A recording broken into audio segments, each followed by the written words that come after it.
Muy buenos días, queridos alumnos de la Universidad Rural de Guatemala. Bienvenidos a su curso de Instalaciones 2, en la semana número 16. En esta semana vamos a conocer un poco sobre lo que son los calentadores de agua, pero principalmente vamos a conocer los calentadores de agua eléctricos. Y es que el objetivo de esta semana es que ustedes como estudiantes conozcan cuál es el funcionamiento básico de los calentadores de agua, sus diferentes partes y aquellas características principales de cada uno de ellos. Entonces, vamos a empezar por qué son los calentadores de agua. Y es que, como todos sabemos ya, estos son unos dispositivos termodinámicos que utilizan energía para elevar la temperatura del agua. Vamos a encontrar que podemos tener calentadores tanto domésticos como comerciales y que obviamente cada uno va a tener un uso específico para lo cual es que ellos proceden a calentar el agua. Podría utilizarse el agua para limpieza, para duchas, para cocina o bien para calefacción.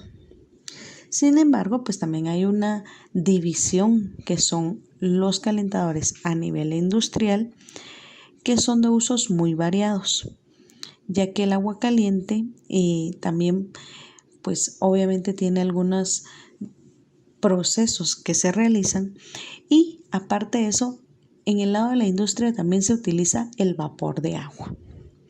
Entonces, vamos a ver que los calentadores eléctricos son aquellos tanques que obviamente se dedican a calentar y acumular agua, la cual van a mantener a determinada temperatura a través de una resistencia eléctrica. Por otro lado, podríamos encontrar también información o bien toparnos con alguna persona que en lugar de llamarles calentadores de agua, les va a llamar termos eléctricos. Y cuando nos hablan de este término, entonces nosotros debemos hacer referencia de una vez a lo que son los calentadores de agua. Ahora, vamos a ver también que dentro de este tipo de calentadores vamos a tener varios ejemplos o varios tipos de calentadores. Y es que vamos a tener los calentadores de punto, ¿sí? Los calentadores de paso y los calentadores de acumulación. Los calentadores de punto también los vamos a encontrar como calentadores de instantáneo de paso o de flujo. Y entonces aquí vamos a ver que estos calentadores son unidades muy pequeñas instaladas pues a una poca distancia del lugar donde se requiere el agua caliente. Por ejemplo, podríamos decir que este tipo de calentadores son aquellos calentadores que nosotros vemos más comercialmente que se compran para poner o colocar en las viviendas unifamiliares. Vamos a ver que entonces estos son alimentados por electricidad y se van a activar automáticamente por el flujo, ¿verdad? Ahora bien, vamos a también a ver que tenemos los calentadores de paso, que son aquellos que, como su nombre lo indica, son calentadores instantáneos. Tienen un tamaño también reducido, sin embargo, la forma de este y cómo los vamos a poder identificar es que son unos calentadores como rectangulares que normalmente van en el área de lavandería, si es que existe, y tiene pues una dimensión no muy grande, ¿verdad? Entonces, ¿qué es lo que hace aquí? Es que las unidades normalmente van a estar apagadas, sin embargo, cuando el sensor de flujo detecta como tal la circulación del agua, pues se procede a calentarla. Obviamente estos tienen una función que calientan el agua muy rápidamente. Y lo que pasa es que vamos a encontrar que allá hay algunos modelos eléctricos que van a estar equipados con resistencias calentadoras de inmersión. Y que también vamos a ver que los de gas pues encienden alguna pequeña llama, ¿verdad? Para que se va a encargar obviamente de calentar un intercambiador de calor, que es por donde va a circular el agua. Sin embargo, pues en el curso de hoy vamos a enfocarnos directamente en aquellos calentadores de agua eléctricos que, como bien ustedes lo pueden ver en la imagen, son cilíndricos. Y entonces vamos a pasar, mejor dicho, a ver cuáles son los componentes de estos calentadores eléctricos. Vamos a ver que tienen lo que es el calderín o tanque interior, y se trata del depósito en el que se acumula el agua caliente, ¿sí? Entonces, este tanque interior es el tanque como tal, ¿verdad? Donde obviamente ya va a estar lo que es la resistencia, ¿verdad? Algunos otros elementos como el ánodo de magnesio, pero algo importante es que este tanque va a estar forrado en su parte exterior por un aislamiento, que normalmente nos vamos a topar con que es un tipo de espuma la que se utiliza, por ejemplo, que es la espuma de polietileno, ¿verdad? Que entonces al final nos sirve para aislar el tanque como tal y que también nos produce una sensación de tranquilidad, porque sabemos que con este aislamiento vamos a evitar que las personas que estén cerca del calentador sufran algún accidente. Luego vamos a darnos cuenta que tenemos entonces lo que es la resistencia, y es que al final este es el elemento realmente importante porque es el elemento encargado de calentar el agua como tal. Vamos a ver que tenemos dos tipos de resistencia. Puede ser una resistencia blindada, que como su nombre lo dice, va a tener un contacto directo con el agua, y también vamos a tener aquella resistencia que le vamos a llamar envainada, que como su nombre lo indica, pues está protegida por una vaina. Ahí les coloqué la imagen donde ustedes de igual forma pueden ver que en el centro del tanque, obviamente en la parte interna, está señalizada la resistencia.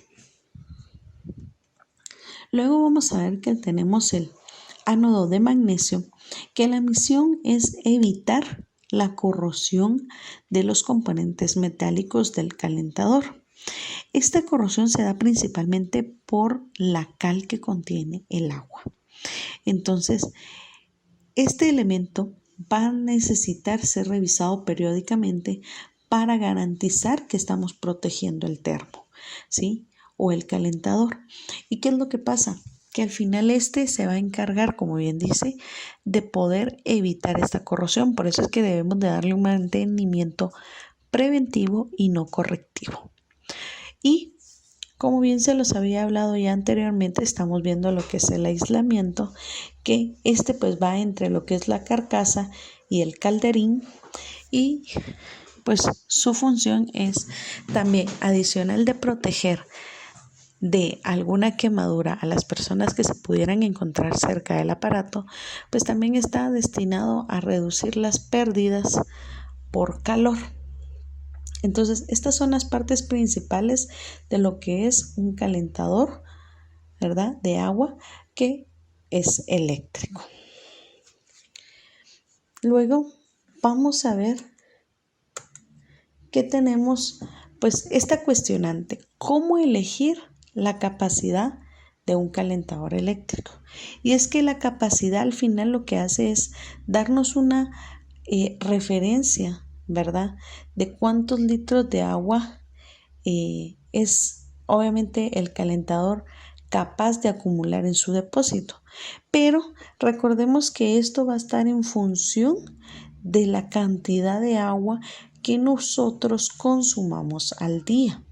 Entonces, por ejemplo, podemos tener algunos valores como bien se los coloqué aquí en la imagen, que la ducha son 30 litros, lavar platos son 3 litros y el uso del lavablo, que es en este caso el lavamanos, 5 litros. Y entonces, ¿qué es lo que debemos hacer? Debemos de ir multiplicando por la cantidad de personas que tengamos nosotros en la vivienda. Y eso nos va a dar cuál es la capacidad mínima que debería tener nuestro calentador. Entonces, este es uno de los parámetros que es muy útil. Luego vamos a ver también cuál es el tiempo que tarda un calentador eléctrico en calentar. Y es que esto va a depender de varias funciones, principalmente de la cantidad de agua, ¿verdad?, que se tenga que calentar. Esto obviamente nos regresa, ¿verdad?, a la capacidad del calentador como tal.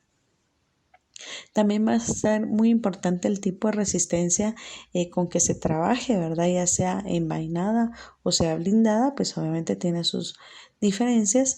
Y como les decía, pues la resistencia blindada ya sabíamos nosotros que nos indica un contacto directo, ¿verdad? Esto pues reduce el tiempo para que el agua pueda calentarse. Pero no solamente estos datos son importantes, sino también es importante conocer la potencia, ¿verdad? Porque recordemos pues que este también es un factor que afecta directamente en el tiempo en que se tarda un calentador. Y también algo importante que no debemos de dejar pasar es que debemos de recordar que para obtener resultados mucho más rápidos también dependemos de la temperatura a la que ingrese el agua al tanque. Y es que lo que pasa es que a temperaturas más bajas, entonces el agua realmente no se va a calentar, sino que simplemente va a cambiar un poco de temperatura. Sin embargo, si la temperatura inicial del agua con la que ingresa al tanque es una temperatura normal, debemos de estar seguros que al momento de que la resistencia trabaje, pues va a calentar el agua. Ahora bien, chicos, pues vamos a ver cómo se instala un calentador eléctrico. Y es que debemos de estar conscientes que vamos a utilizar un tomacorriente de 16 amperios, que es también importante colocar la toma a tierra, ¿verdad? Es aconsejable que podamos instalar un interruptor, ¿verdad?, de corto bipolar que permita pues una fácil desconexión del calentador. Otra cosa importante es que si los puntos de donde vamos a utilizar el agua están muy lejanos de donde está el tanque, entonces vamos a tener algunas pérdidas de calor dentro de las tuberías, pero también podemos utilizar, ¿verdad?, pues 2 o más aparatos para evitar estas pérdidas.